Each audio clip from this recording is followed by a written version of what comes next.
torn del senyor Antoni Taüll, que ens farà la seva exposició sobre el tema. Moltes gràcies. Al Territori 17 conferències explicant que amb el que tenim a Catalunya, amb el sistema que tenim, amb tots els seus virtuts i defectes, podíem rebaixar el preu de l'energia a la meitat, i ser autosuficients de moment. Que jo aplaudeixo la bona voluntat de l'autor, diguéssim, d'aquest document amb el que s'ha basat l'exposició el company Jaume Morron, perquè efectivament és un document ple de boníssimes intencions, però permeteu que ho digui que al principi el paper ho aguanta tot i ara veureu, diguéssim, la cara i la creu d'aquest document que jo us contesto immediatament a les dues primeres presentacions que hi ha aquí al davant. PROENCAT 2050, tot renovable. Aquest document ha obviat una qüestió importantíssima i és que l'energia elèctrica no es pot anar a comprar amb el cistell com anem a comprar verdures o carn o pa. Se subministra a base d'un servei que es renova 50 vegades cada segon i que ha de respondre instantàniament a el que milions de clients, de subministrats de l'energia, connecten, desconnecten des d'una llum fins a un gran forn, diguéssim, elèctric d'uns altres forns. Llavors, el primer tema que s'ha d'analitzar amb això, i us ho diu algú que ha tingut 35 anys d'experiència en una empresa on havíem de preveure quanta energia havíem de subministrar les 24 hores de l'endemà, i jo estava al front d'aquest departament, per tant sé de què parlo, podríem dir, hi ha una eina que últimament ens amaguen l'ou perquè no ens l'ensenyen, i ha sigut una eina que l'operador del sistema, en diuen operador del sistema, aquell que la seva missió principal hauria de ser garantir l'absoluta seguretat del subministrament. I l'operador del sistema espanyol s'ha convertit en un generador de beneficis. En una conferència que hi va haver la setmana passada al Col·legi d'Economistes, el president de la Comissió d'Energia, que és un gran expert, el Josep Enrique Vázquez, que tu coneixes, va dir, a França encara tenen la sort que l'operador del sistema té sentit d'estat. A Espanya, deixem-ho que ho digui d'una manera molt gruixuda, està controlat amb quasi el 80%, perquè l'únic que té el cor, diguéssim, la possessió del 20% per llei és l'Estat, que nomena el president, però aquest està al servei dels accionistes que exigeixen brutalment dividendos. Red Eléctrica és una de les empreses més segures de l'IBEX espanyol, perquè ingressa 2.000 milions d'euros cada any, fa un benefici abans d'impostos de 1.000, de l'ordre de 1.000, que podrien ser 1.300 si amortitzés el ritme que hauria d'amortitzar les instal·lacions, que és amb 40 anys els amortitza amb 16. D'acord. I llavors, com que no vol ensenyar les coses, abans l'eina que jo us explicaré ara l'empleava per medir exactament, preveure què passaria en els propers anys, quan feia la perspectiva de la planificació de la xarxa per 5 anys més, ensenyava les cartes, ara no les ensenya. I l'eina, li diem als tècnics, el que hem definit com un terme de potència ferma. Una cosa és la potència que hi ha en una instal·lació. Efectivament, el Jaume ha explicat molt bé que a la nit la potència ferma de la fotovoltaica és 0.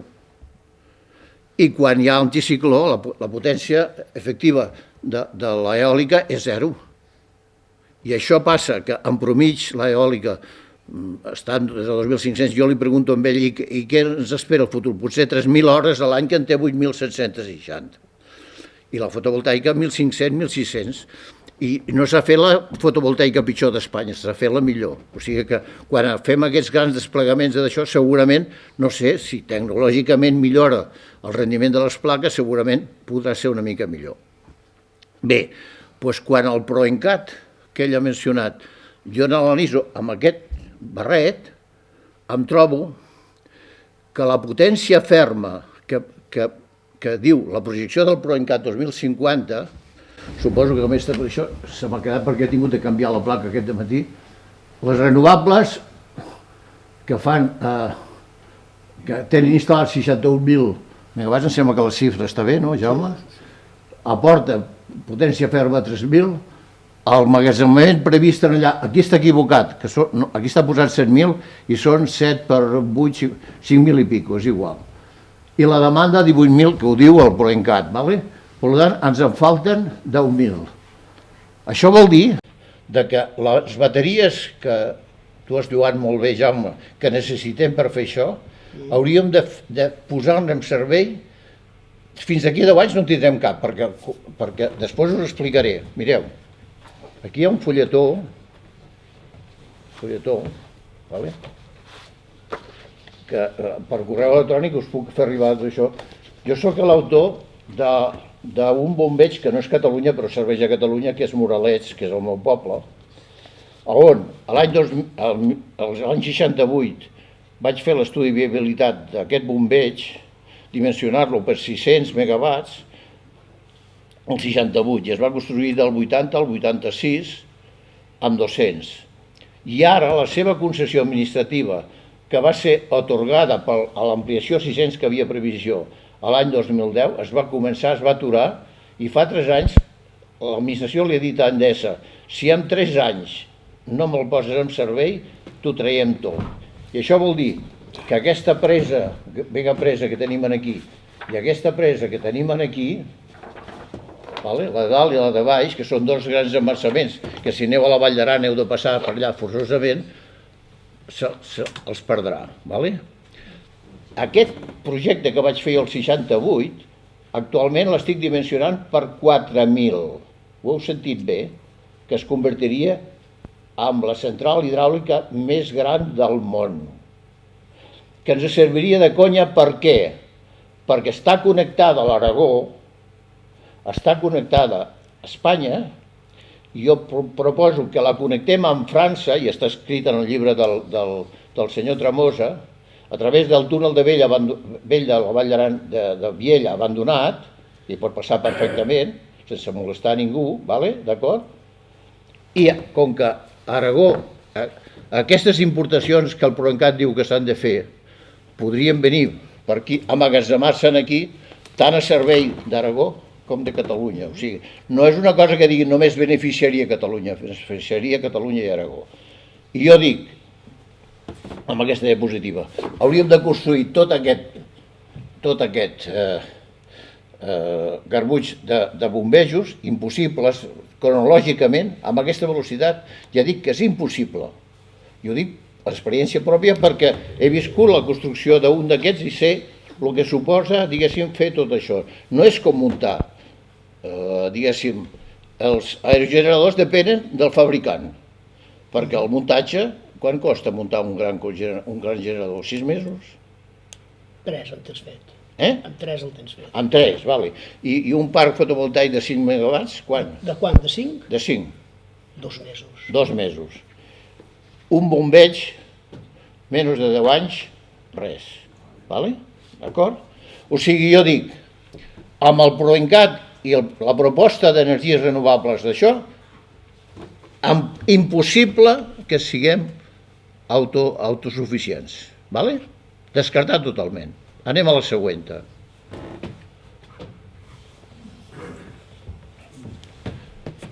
PROENCAT, però mantenim l'equip, diguéssim, de nuclears, cicles combinats amb gas i cogeneració, que seria absurd que ara tot l'esforç industrial que s'ha fet amb cogeneració, que Catalunya ha sigut pionera, es desmunti perquè és d'una molt alta eficiència.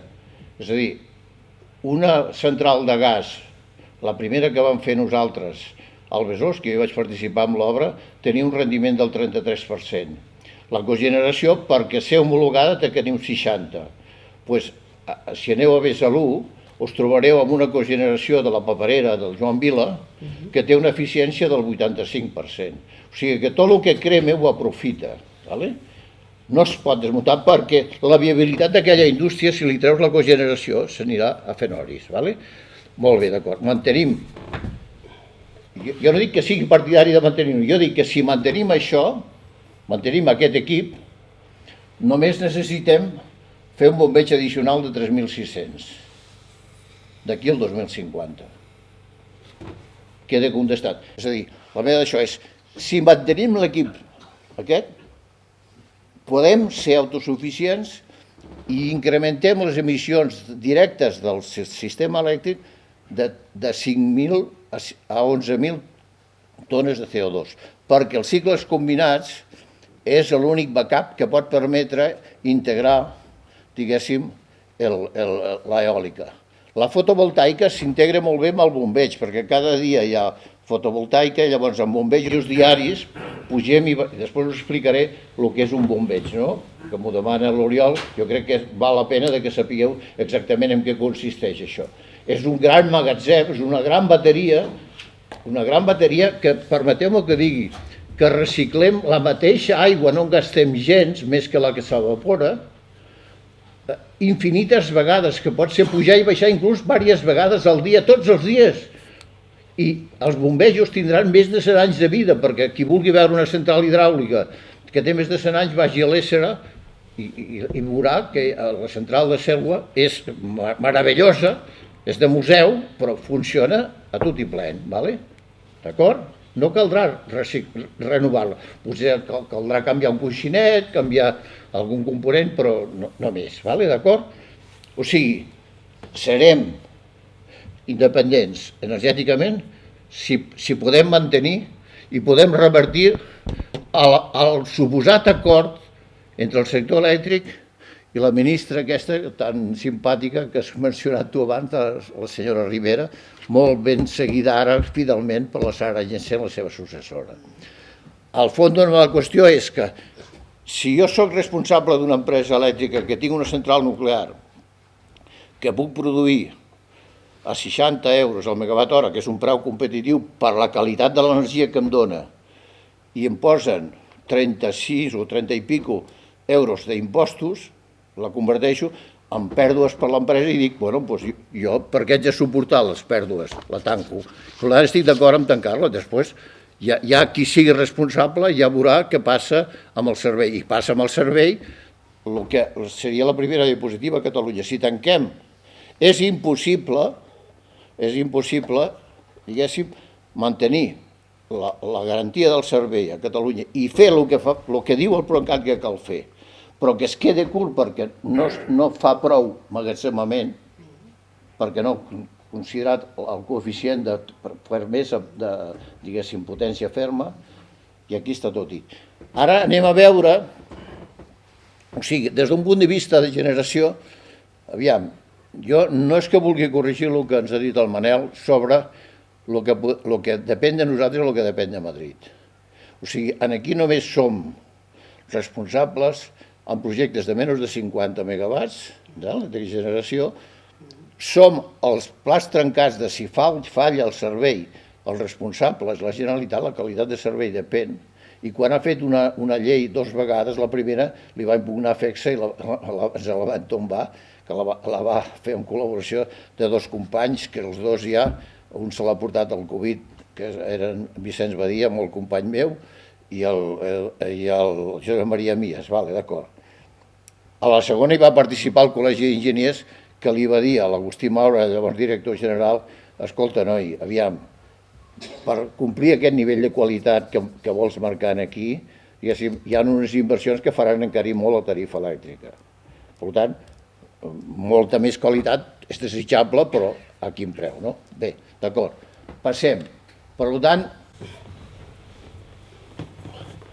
aquí és la conclusió, la primera conclusió, sí i no, d'acord.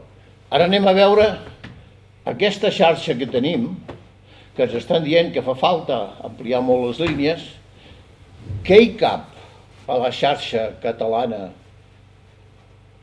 I em sembla, Jaume, corregeix-me si no, que ningú ha fet aquest càlcul. L'actual. L'actual. La xarxa catalana actual. Actual, d'acord? A la xarxa actual catalana la tenim amb dos que tenen la clau que ens la bloquegen. Ens la bloqueja Red Elèctrica per lo que diem nusos, i ara us explicaré què vol dir un nus de transport, i Endesa, molt més que els petits distribuïdors, amb la xarxa de distribució. Un nus vol dir, perquè ho veiem, hi ha una línia que va entre un punt i un altre, i en allà s'hi verteixen, es poden vertir, diguéssim, generació, o es pot treure energia a través d'una estació transformadora, que és el nus. D'acord? És com si diguéssim, tenim una autopista, allò és la guixeta de peatge que deixa entrar o no deixa entrar els que paguen i els que no paguen. Doncs aquí passa igual això, que deixen entrar o no els que paguen en funció de què. Veiem. Red Elèctrica aplica per frenar l'entrada amb els usos un criteri singular i únic a Europa aplicat a Espanya. Això consta en moltes actes d'un grup de treball que es va crear per amb això, que els representants dels teus gremis, podríem dir, li diuen, però no hi ha manera de treure'l perquè, clar, és tindre la clau. Què és? Diuen, hi ha un concepte dinàmic que és potència de curtcircuit, que vol dir que quina inestabilitat pot produir un parc fotovoltaic de 50 que passa un núvol i en un moment determinat passi de 50 a 0. S'ha perdut 50. I què passa quan escó, que són 2.000, amb menys d'un segon salten els dos grups? És comparable? 50 amb 2.000? Per tant, si després ja veureu l'exemple del nus d'escó, que us poso com un exemple que és de somiar, vaja. El tractament de com se li deixa entrar la nuclear o com se li deixa entrar la renovable. Molt bé, d'acord. Doncs clar, passem a la següent. La xarxa de transport més distribució, ara us explicarem els criteris. A la xarxa de distribució pot admetre 21.000 megawatts, la de nusos de 418.000, la de nusos de 220, 35.000, i la suma són 75.000, que és superior inclús a la potència instal·lada del PROENCAT. Això vol dir que si a cada nus d'aquests tota la seva capacitat li anéssim a vessar amb renovable, la xarxa seria autosuficient. T'agrada això, Jaume? I tant, sobretot explicat per tu. Molt bé. D'acord. Tan ben explicat. Segona. Continuem. Canvia, sisplau. Per això vol dir canviar el criteri, No, i després ja explicarem.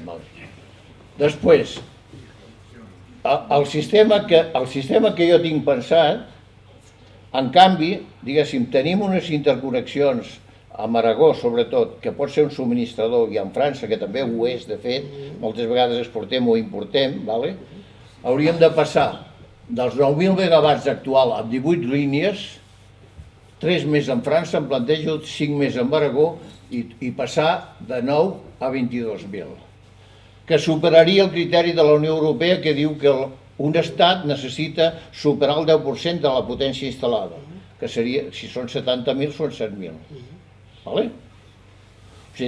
T'agrada aquest criteri? I tant, i tant. D'acord, anem. Altre, canvia, Oriol. Aquí veiem els obstacles quasi insalvables, alguns ja els has mencionat, els usos de la xarxa de transport, de distribució, la limitació de comunitats energètiques. A França, les comunitats energètiques s'estenen amb un radi de 20 quilòmetres en zones rurals, 20 vol dir 20 de radi, són 40 de diàmetre, un cercle de 40 de diàmetre, de manera que tot el que passa allà dintre pot ser integrat en una comunitat energètica. I en zona perirural, tu potser coneixes la població que és quan una població passa de rural o semirural, no més de la meitat. És lògic perquè llavors, com que hi ha una concentració d'un nucli important, doncs ho limiten. Aquí estem parlant de 500 metres en teulades i de 1.000 metres a terra. 2.000, perdó. 2.000. Oi que sí, Jaume? 2.000 en teulades i 500 en terra. No, al revés. Sí. 2.000 en teulades Això limita i 500 a moltíssim. terra. Perquè jo he fet 3 estudis per l'energètica que m'ha demanat 3 projectes de bombeig. Un d'ells es faria molt a prop d'aquí, que és a Hostalets, que dius, i amb quina aigua? Vale? Un altre seria a Besalú, vale? I un altre seria a Boí-Taüll, que jo vaig promoure durant 18 anys i vaig aconseguir obrir l'estació, on tenim dipòsits per fer neu artificial amb un desnivell. Ja tenim les basses fetes. Si posem, a més de la bomba, i posem la turbina, durant tot l'any podem pujar i baixar aigua i emmagatzemar, si som capaços de generar energia en allà, que serem capaços perquè tenim una muntanya est-oest perfecta, amb una orientació perfecta per posar panells fotovoltaics, i tenim un riu amb un desnivell de 300 metres. Vale? L'altra, la farracosa burocràcia, que ho ha explicat molt bé ell, que és terrorífica. Hasta el punt que jo posaré una anècdota d'aquesta setmana, que no és anècdota, que és una terrible realitat. Abans d'ahir vàrem tenir el plaer, o diguéssim jo la desgràcia, d'escoltar el company Josep Maria Serena, exdirector general de l'Energia, que ha sortit de la direcció general avorrit perquè, tenint les idees molt clares de lo que es pot i es deu fer, el govern no li fa cas. Vale? No li fa cas, d'acord? No li dona els medis ni, diguéssim, les solucions que cal tenir en compte. Ell, per exemple, diu, volem ser independents, d'acord. Si som independents, els residus nuclears que tenim generats a Catalunya els remetrà a Espanya? No. Ara fem la tonteria de fer un magatzem no a cada central, a cada grup, Vandellòs 1 i Vandellòs 2. L'alcaldessa molt aturadament diu, escolti, però què és això? Un paquetet de Vandellòs 1 amb un magatzem 2. I a més a l'aire lliure, sobre una placa de formigó. Perquè no fem un magatzem de tots els residus de Catalunya, com Déu mana, com és el d'Holanda, que tu deus conèixer, i que no hi ha cap perill, i que a més podria portar, diguéssim, jo he viatjat a veure l'ITER que s'està fent a Cadarache, a França, on, a més dels 2.000 tècnics que treballen amb la construcció d'això, hi deu haver-hi unes 200 indústries d'investigació nuclear, que allò s'ha convertit en un pol industrial de primeríssima categoria. Doncs un magatzem nuclear comporta la possibilitat de que hi hagi, diguéssim, amb substitució, quan s'hagi de parar la central, que es pugui parar, encara hi haurà en allà, perquè allò és per sempre, de moment, mentre no es reutilitzin els combustibles parcialment cremats. No és un cementiri, és un magatzem que l'urani que s'ha cremat en el reactor manté el 95% de la seva capacitat energètica. I això els francesos ja ho tenen dominat i els xinos també. O sigui, segurament, quan sigui més barat reutilitzar aquest combustible, que extreure l'urani, enriquir-lo i fer-lo, diguéssim, aprofitable, perquè encara no ho és, es tornarà a cremar. No usos de transport. Ja ho he explicat abans. Red elèctrica, perquè li interessa, com més línies es fan, red elèctrica, més diners recapta. I els costos que té reconegut per cada línia venen a ser de l'ordre del doble de lo que li costen. Qui no s'apuntaria a fer-ne molts? Perquè després veurem què passa si es tanca Escó i només es deixa Escó per renovables. Quants usos necessitarem per substituir el servei que fa Escó actualment? Red elèctrica se frota les mans. Per tant, quan la ministra diu que se cierren les nucleares, Red elèctrica diu que si se cumple el PNIEC, que és un document semblant al PROENCAT, el Plan Nacional d'Energia i Clima, doncs clar, si se cumple, però diu que al 2030 hi tenen que haver-hi 22.000 megawatts d'emmagatzemament. No n'hi ha cap de començat. No en pot entrar cap en menys de 5 anys. Sou conscients d'això? Llavors, la seguretat del sistema no és veritat. Com que el sistema en què l'analitzem, els que hem treballat amb el sector o els estudis que ha fet el Col·legi d'Enginyers, que aquí n'hi ha un i aquí n'hi ha un altre, pel criteri de la potència ferma, no compleix. Per tant, si es tanquen els 7 grups nuclears, el sistema espanyol, no tan dependent com el català, fa figa. Vale? D'acord. Seguim.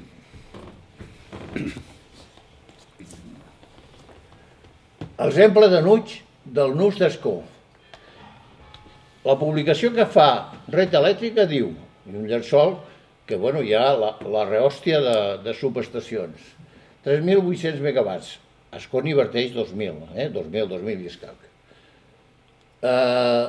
Que això permetria una entrada d'energia, si dobléssim Ascó nuclear, el nus, quasi podríem ampliar 1.800 més. Vale? 30 terawatts, o sigui, megawatts són 1.000 quilowatts, gigawatts són 1.000 megawatts i terawatt és 1.000 gigawatts. Vale? A Catalunya consumim 45 aproximadament. Vale? La dinàmica que diu ells són 500. Per tant, amb entrada fotovoltaica podrien entrar-hi 0,8. Amb eòlica 1,4. Amb fotovoltaica 38 vegades més amb nuclear o amb fotovoltaic o amb eòlica 22. Aquí, jo soc Red Elèctrica i diu, aviam, Virgencita, ciérrame mañana Ascó porque ¿cuántos nudos tendré que montar en Catalunya? Porque cada nudo jo me forro. Vale? Ho enteneu, no? Molt bé. Seguim. Nusos de distribució. Aquí, jo com lleidatà que soc i coneixedor de la xarxa de Lleida, em poso els pèls de punta, perquè diu, Barcelona 3 a la seva xarxa 178 i on Endesa diu que no hi pot entrar-hi ni un sol quilowatt, 58. A Girona, 59. Però Lleida, de 69 nusos, diu que no pot entrar ni un quilowatt a cap nus de la xarxa. Després ja veurem les excepcions com se pacten i com se fan. És absurd, perquè a Lleida hi ha una xarxa de distribució molt potenta, perquè està associada, diguéssim, al desplegament hidràulic de tot el Noguera Pallaresa, de tot el Noguera Ribagorçana i de tot l'Ebre, Mequinensa, Riba-roja, que venen cap aquí. I això ha fet una xarxa molt potent. Seguim. Hi ha una disposició, o sigui, el que publica, i això té obligació, cada distribuïdor, de posar-ho al dia cada mes, seguint aquesta norma que diu que en una subestació de 132-110, que n'hi ha diverses de distribució, perquè la distribució és de 132-110 cap avall, de 220 i 400 és xarxa de transport, que és Red Elèctrica. S'hi poden entrar sense preguntar res, 100, si és de 66, 60, si és de 25, 20 i si és de 11, 10. D'acord? A Lleida, quan jo aplico això als usos, a totes, les de 25 hi hauria d'haver-hi 20, i a les de 132, que n'hi ha moltes, hi hauria d'haver 100. Qui posa la vista al costat quan veu aquesta publicació cada mes i no li fot el puro a l'Endesa que li diu, escolti senyors, ¿me chupo el dedo? O se chupan el dedo, ¿vale? I no fa... Vale, d'acord. Segueix. Bueno, però hi ha excepcions. Amb un nus de la xarxa 132-110 que hauria de tenir 100, se n'hi aclopen 524. amb un altre 467, amb un altre 380, i amb un de 25, que hauria de ser 20, 232. M'imagino el millor que és aquell que tu has posat d'això. Llavors, què li diu? Perquè d'això diu, si vostè li posa 0 no cal que truqui a la porta, però el que insisteix i truca a la porta diu, bueno, parlem-ne, pagando, lo que sea, lo que me dé la gana a mi, com feia abans amb els promotors, ¿vale? Seguim. El potencial de bombeig a Catalunya. Ara tenim, jo hi poso aquí Moralets, que no és Catalunya perquè està a la central Aragó, 760. Al Noguera Ribagorçana jo identifico 9.000. A tota Catalunya 24.000. El Gran Moralets, ja m'ho he explicat abans, 4.200. Hi ha la possibilitat de molts petits bombejos hibridats, sobretot en fotovoltaica. Perdona que no he pensat en la possibilitat d'hibridar amb l'eòlica, hauria de ser un bombeig estacional i hauríem de fer megabasses, que suposo que no és possible. Seguim. Toni, podries dir alguna cosa del tema de bombeig? No, ja, bueno, si després, a lo millor, inclús a les preguntes, deixem acabar l'exposició. Vale? Bueno, aquí ja ho diem, conclusions. Primer, Catalunya, ja ho he explicat abans, amb només renovables és impossible. Amb el manteniment de l'equip actual d'això possible. I la tercera, molt important aquesta, que me l'apunto, que és que la xarxa de transport més distribució pot permetre una Catalunya, diguéssim, autosuficient. Perquè tota la fotovoltaica i eòlica que promou el PROENCAT, amb els criteris que haurien de ser, que s'han de canviar, seria possible integrar-la. Necessitem desbloquejar els usos, cal ampliar a la francesa les comunitats energètiques, és necessari simplificar els processos de tramitació de projectes, que tu has remarcat molt bé, necessitem fer interconnexions amb França i amb Aragó, continuem, necessitem pedagogia per contrastar els èxits rebuts del NIMBY territori, possiblement reformar el Codi Civil per evitar que la gratuïtat de l'exercici de recursos legals de les plataformes sota el lema «Així no», que no siguin gratis. I em sembla que la 10ª hem de passar de «si no» a «què puc fer jo?» I l'últim que us deixo aquí, a nivell de la Garriga, jo hi veig possible una comunitat energètica d'un bombeig d'una determinada potència. Jo diria, només he pegat una ullada, però tenim emplaçaments molt a prop per poder fer un bombeig de més de 10 megawatts. Punto. Gràcies.